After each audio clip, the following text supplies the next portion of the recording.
కార్తీక మాసం కృష్ణపక్షంలో వచ్చే ఏకాదశిని ఉత్పత్తి ఏకాదశి అంటారు. అసలు ఇది చాలా ముఖ్యమైన ఏకాదశి. ఈ రోజే ఏకాదశి దేవి పుట్టింది. ఏకాదశి అంటే ఒక అమ్మవారి స్వరూపం. ఆ స్వరూపం విష్ణుమూర్తి శరీరంలోంచి బయటకు వచ్చిన రోజు ఈ రోజు అనమాట. అంటే ఒకసారి విష్ణుమూర్తి అలసిపోయి నిద్రలో ఉండగా ఒక రాక్షసుడు ఆయన మీద దాడి చేయబోతే అప్పుడు ఆయన శరీరంలోంచి ఒక దేవతా శక్తి వచ్చి రాక్షసుడిని సంహరించింది. ఆ శక్తి పేరే ఏకాదశి. అందుకని న్యాయంగా అయితే మొట్టమొదటి ఏకాదశి ఇది అవ్వాలి, కానీ ఇంకొక దాన్ని మనం తొలి ఏకాదశి అంటూ ఉంటాం.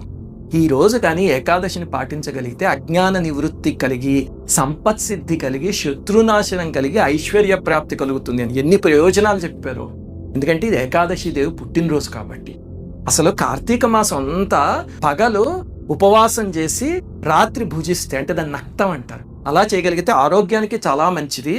అంటే ఒక పూట భోజనం చేయడం, అలాగనే ఏకాదశి ఫలితం కూడా అపూర్వంగా దక్కుతుంది.